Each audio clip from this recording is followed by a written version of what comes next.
Hi, friend. Welcome to Holly's Highlights, a podcast designed to encourage, inspire, and equip you to intentionally live your life full of purpose. I'm your host, Holly Kirby, motivational speaker, leadership cultivator, marketing strategist, and personal cheerleader. Let's check out today's highlight. Today we're going to talk about starting your own business.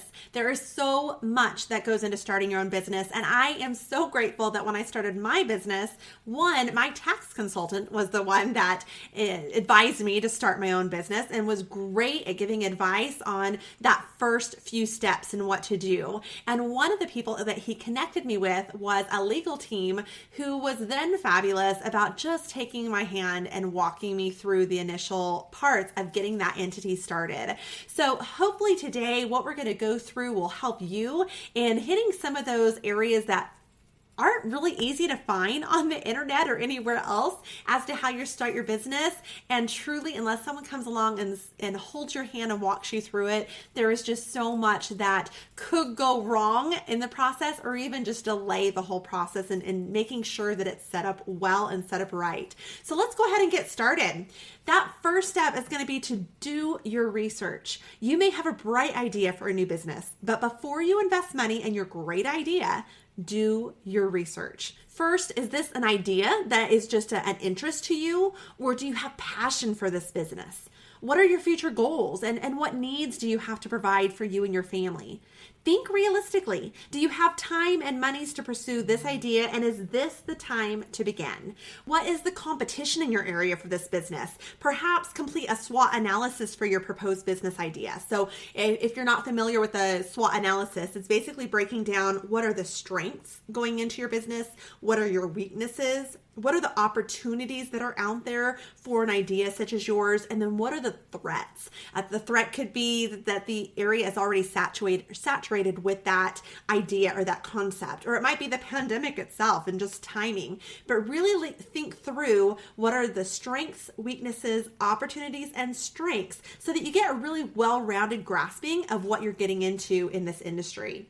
The second thing you're going to do is name that business. So where do you begin when starting a business? A name. You need to go to the United States Patent and Trademark Office, which is the USPTO.gov.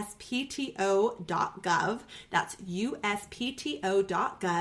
And check to see if your name is even available. You'll want to make sure that the name you choose doesn't cause confusion to your audience and that there are not any other businesses in your industry, at least, with the same or similar names. We just don't want to cause confusion. Before you get too far, you may also want to check to see if the website domain name is available, as well as even the social media handles are available for your proposed business name. So you can find those by going to like squarespace.com and doing a domain name search. And then on your social media handles, you can go into whatever platform you're looking at, Twitter, Instagram, Facebook, and seeing if whatever handle you're wanting to look at is available. So brainstorm those business names. Check to see if that name is available. Research for similar names within the industry. That's very important. Check to see if that website domain is available. Check to see if those social media handles are available. And then when you have finished all of that, make sure you secure and register that business name. Make sure that that is yours. Now, next step you're going to do is set it up as a business entity. That can look like a plethora of different options. It could be corporation. It could be one of the most popular for small-based businesses is your limited liability company, so your LLC, or a nonprofit, or a partnership, a joint venture, or even a sole proprietorship. So they're all going to look different. So it's very important that you research which one is going to be applicable to your business. It might even be that you do business as a DBA, which is a doing business as. That's mainly applies to owners or companies that are doing business under a different name, so they're not wanting to use their own name or their own that original business name. And then also sometimes banks will require this, especially if you're doing a sole proprietorship. So make sure that you're aware of what restrictions as well as what expectations there are depending on what you're filing. Now, along with that, once you have decided which entity is for you, you can either prepare the paperwork and file it yourself. You can simply go to irs.gov to do so, or you can use a professional business formation service, or even hire an attorney. Now, an advantage I will tell you about hiring an attorney is when registering the address on file for the business, which please note is made public, the law firms will often let you use their address, which is great security, especially if you are a home-based business. So that is something to consider. Now, if you are going with a legal business, a legal firm to help set that up for you, often you can request a paralegal to do the filing instead of a lawyer, and that can save you a little bit there as well. Once you have registered your business, you will receive your employee identification number in the mail. This is basically your tax ID number, and it's used to identify your business and its federal tax filings. One thing that is very important to note on your employee identification number: treat this as you would your social security number. Keep it safe and be cautious of who you share it with. This is very important as you use your employee number in all your business related matters, and your social security should be kept for all of your personal matters. So when I'm filling out your W-9 form, that would be your EIN that you're going to complete. So you'll also need that if you're going to when you open up your business financial account. So make sure that you get that filing first, get that EIN number, and it really opens up the door for all of your next steps. Now, speaking of the financial accounts, let's take a look at those for a moment. Okay, so we've set up our business. So how do we get the money sort of area of the business set up? One part that you're going to need to focus on is your business financial account. What this means is basically you're going to be making a lot of decisions in your new business, which often costs money, and you'll want to set up your financial system. This will help you keep your personal account and your personal funds separate from your business account and your business funds. Something both you and your tax advisor will be very thankful for come tax time. There are so many options now when you go into doing this. There are banks, there's credit unions, there's online financial services. You'll want to make sure that you research the option that is right for you and check out different offers that they might have available in your area too. So one advantage of a credit union is that you're going to have less or maybe even no service fees. However, when in need of business loans, more options may be available to you through a bank if you chose a bank. Some financial institutions will even offer a bonus for opening a new account, like gift cards or cash deposited into your account. So think long term when you're going to set up your account. Take into consideration how many checks will you be writing a month? What will be your minimum balance kept in your account? Will you want a debit card for your business? Is there a maximum amount of money that you can put in each month or take out? But again, just make sure to think long term and what's going to be best for your business. And then of course, complete your entity filings before this step, as you'll need to have, as I just mentioned, that EIN, that tax number, in order to open up your business account. The next thing that you're needing to look at for financial related is your payment resources. How are you going to pay your bills? Will you pay in cash? Are you going to be a cash only company? Are you going to use a debit card? Or perhaps do you need a credit card? Are you going to be traveling a lot? Be mindful here of your personal spending habits. Your personal spending habits will most likely carry over to your business. So although having a debit card keeps your spending to what you actually have in the account, keep in mind also that having a business credit card can help you start building your business credit history. And that could be helpful too, especially if the personal credit history isn't that fabulous. So although you need to be cautious of your personal habits carrying over to your business, also look at how you're going to set up that business for great credit history. That may be helpful in raising needed capital later on in your business also. So again, do your research, as different credit card companies offer different perks and fees and minimums and all of those other requirements. Lastly, you're going to look at your accounting system. So start tracking your expenses as soon as your business is established. Some of the best accounting software can be easily available for free online, or you can even do some for a minimal fee. These could be, again, vary from your free ones such as Wave to ones that you purchase such as QuickBooks or something like that. In addition, keep in mind what version might work best for your business. So instead of QuickBooks Online, you may want QuickBooks Online Self-Employed version. So keep in mind what version you're looking at. Make sure to pick a solution that will grow with you in your business. Will that accounting software account for sales reps that maybe you have later on down the road, or product that you're going to incorporate, product growth, maybe a large clientele scale? What are the costs involved in the software? Is it free? Is it monthly fee? Is it an annual fee? Is it a one-time startup? And how safe and secure is the software? That's going to be crucial. Think through the overall needs in the software, such as payroll and automated tax filings and user-friendly data payment entry. All of this is going to be pertinent when deciding the software that is going to be best for you for your accounting system. Do they offer branded invoicing? Can you connect it with your business financial account for automatic bank reconciliation? Will it allow you to accept credit card payments, or does it offer payment reminders? That would be helpful too.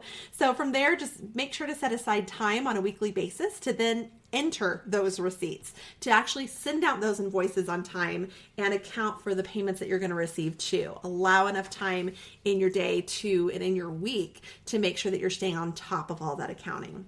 So you've got your business set up, you've got your accounting all set. Now it's time to get social. And hopefully at the beginning, as I mentioned, the website, securing that domain, hopefully you have secured that domain. There's several sites you can do that. You can do that on Squarespace or Wix, GoDaddy, or even Google domains, just to name a few that would be out there. Now here, I do suggest registering your domain with the host site that you want to have your website on, as sometimes you'll receive bonuses for having a domain name registered with them and having a website hosted by the same provider. So make sure to check into that. Domain names typically can be registered on one service and yet used on another. But again, you can find some of those bonuses if you're going to do both on one site. Once you've registered your domain name, you'll need to purchase a website host package. Again, there are many, from Bluehost and Wix to Squarespace and Google.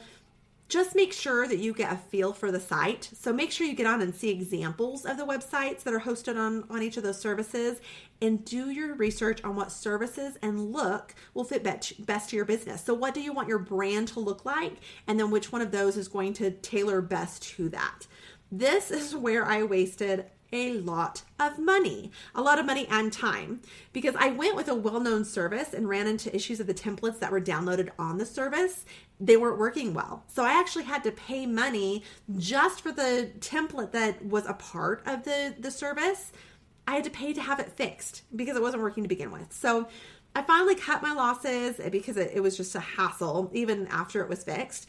And then I bought the professional package for me personally, I use Squarespace and I love it. So there should be a free template option on your website provider, or again, you can purchase upgrades. And for me, that was just a game changer. There's also graphic design companies who can design your templates for you at a cost, and then you simply just edit it with your own copywriting and personalized photos, or you could even hire that out as well. So along with this on your website, I do recommend that you put together a privacy policy, your terms and conditions, any other disclaimers that your website might need. This will just help be important for not getting your website shut down, which is key, but then also it could help you in facing any legal issues if you just already have some of those disclaimers there. With your website, don't wait for your website to be perfect before you launch it. Get it live so people can start finding you and make your additions and edits along the way. With that said, do make sure that you start building trust and confidence in your brand. So make sure you have a professional look with easy to find information, such as your services provided and your contact information. But get it out there. Get it out there so that people can see that you're in business and that you are available. Start making money. Don't overcomplicate. Make sure that you narrow your niche and make it obvious to your readers from the very first glance at your site what you do. Who's your target market? What benefit will they have from using your service? This is one area that I received some great feedback when I first launched.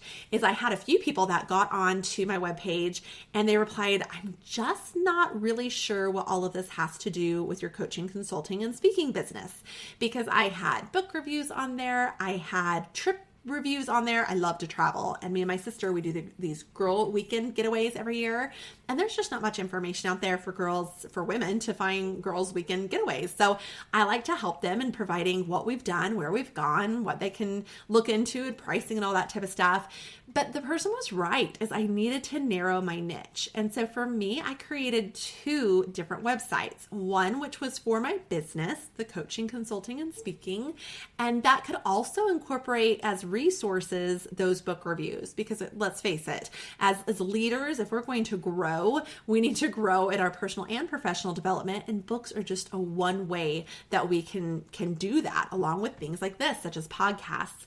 But then the second website that I had and that I kept was for those trips, so that I could do the referrals to people. But that was my passion. So again, just make sure that you narrow that niche. Now, along with your website, when I mentioned your domain, you can also get an email domain. You don't have to rely on your basic free email accounts. This helps look professional and gain confidence from your clients simply by purchasing a domain email. This would look like perhaps your name at yourbusinessname.com. This can typically be done through your website host. You will need a domain email address if you choose to set up an email service provider on your website. So keep that in mind. If you want a subscription page on your website and you want to have where they can sign up for your email or so forth, you'll want to make sure that you do get one of these email domains, because that is the only way that you can set up some of those accounts. So once again, this was an error on my part, as I learned halfway into my startup that I needed this to open various providers. So I then had to go back and reset up my accounts with my domain name, and it's just a huge time waster and source of confusion to those I was already communicating with via email. So please have my loss be your gain in learning early on to secure your email domain. It will help you, I guarantee you. Next, we look at our social media accounts. Again, hopefully you secured some of those handles back when you were looking at your domain and setting up your business name, but you'll want to make sure that you are easy to find for your target market, that you secure that name on your handles with all your social media that you plan to keep up with. And that's a crucial thing too, is what platforms can you keep up with? For example, Facebook, it's recommended that you post at least every other day. For Instagram, it's recommended that you post every single day. These are going to help with your search engine rankings. So even though the ranking formula isn't quite known, that content, that fresh content is very important, as well as adding personal photos versus stock images. So again, when setting up your platform, make sure that it's going to be something that you can easily stay up with. Now, another way to increase your search engine optimization is through the meta tags. This is going to be titling your tags. This is going to be your keyword attributes. This is going to be your description attributes. So for example, on your Instagram, if you're going to title something, perhaps a video that you're doing, and then tag people who are in it, and then also tag the location, all of those meta tags are going to help get it out to more people and help with that search engine optimization. So kind of keep that in mind as well. Although social media may feel overwhelming, just take time to learn each of the platforms, and remember that social media is becoming more and more crucial to a business. So not only does it allow people to know you exist, but it really helps build a trust with your target market and establishes that credibility within your field, and also opens up engagement with them. That's a great way to be able to hopefully produce future sales and customers. Make sure that you reply to their comments too. However, with that said, keep in mind there are some trolls out there. So develop some tough skin and just know when to simply read and move on. Now, as we shift into legalities, a couple of tips I would give to you. First of all, obtain permits and licenses. If you're not sure what you need, this might be building permits or signage permits, health permits, whatever it might be. You can check with your local city office, or you could even use a professional service like InCorp or BizFilings or CorpNet, something like that. Do your research, but you can look into seeing what you need to file, what permits and licenses that you might need. Insurance is a great thing to look into for your business as well. You want to protect the business that you're building. So you could pursue an insurance coverage through your personal insurance company that you might already have personally, or your private companies or brokers, or even depending on your type of business, you may want to pursue a legal representation such as Legal Shield or LegalZoom. These companies charge a monthly fee in return for document review, email communication, and even discounts on legal representation in court if it were to come to that, if that was needed. But your line of work will depend on what your coverage needs and those costs associated with your insurance coverage. So just check into that and see what might work best for your business.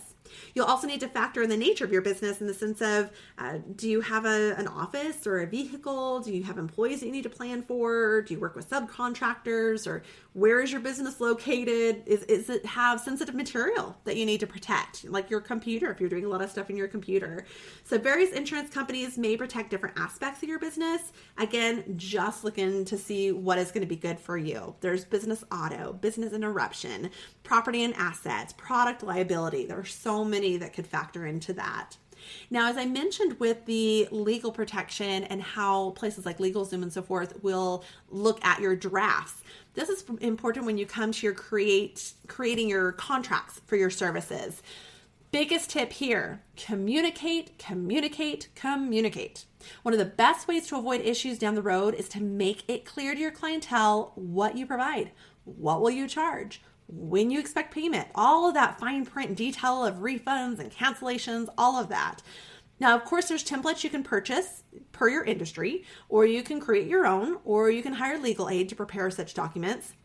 But if you're using a company like LegalZoom or Legal Shield or something like that, they'll actually review all those documents for you for a minimal fee. So keep that in mind and just make sure everything is legit and clear and upfront so that you can save time and money in the long run. It will be very, very helpful to you in your business.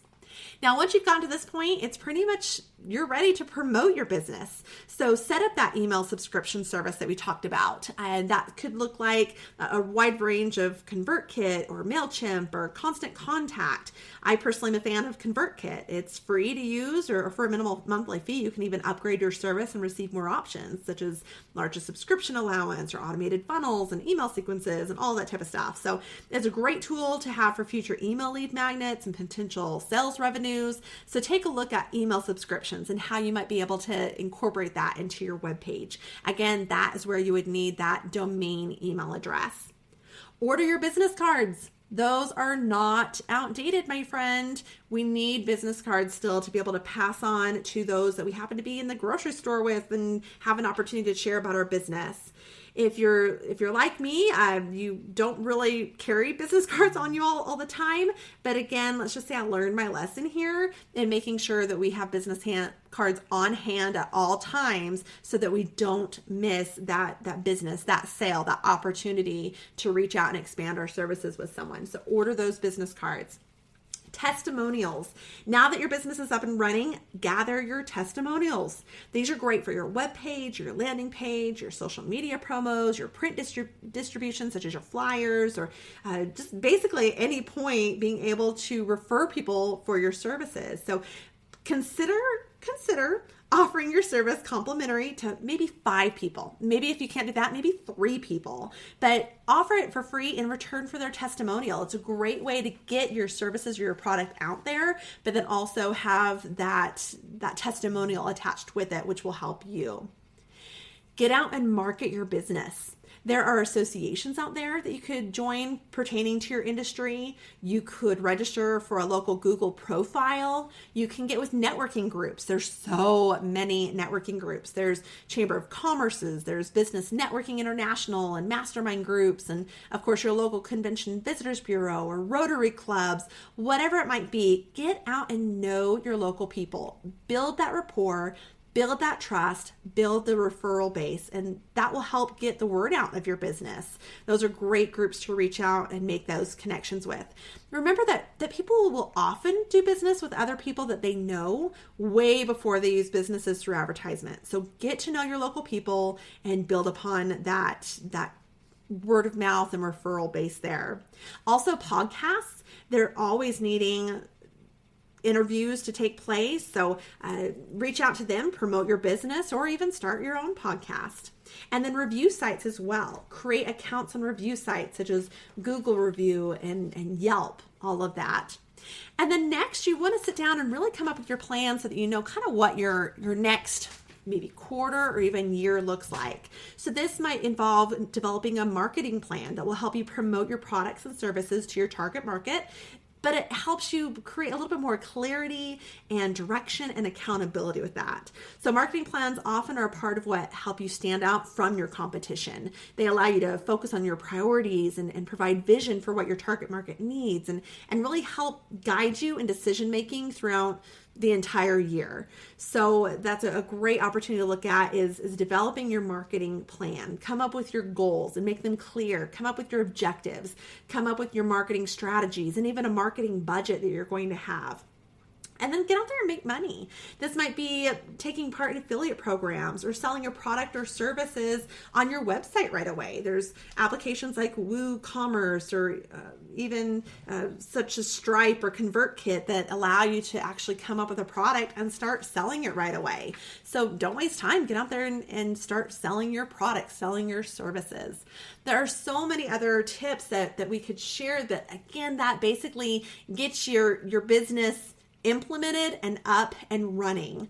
Now, if you'd like more information, I have a product that I've actually put together on my website, and it's called Starting Your Own Business, What I Wish I Would Have Known. And it's a booklet that can go more in depth on all of this information, on the entities, on the legal stuff, on the insurance, all of that. But it's also going to include tips and tricks for you, such as Canva. It's a great resource to be able to utilize to put together your images for your different print pieces or even your social media pieces, or perhaps even Trello to be able to keep track of your to-dos in a very simple way. So this booklet is going to take you through all of that. It's also going to include some suggested contacts, like how to reach out for an editor and why you would want one, legal counsel, tax accountant, insurance agents, all of that.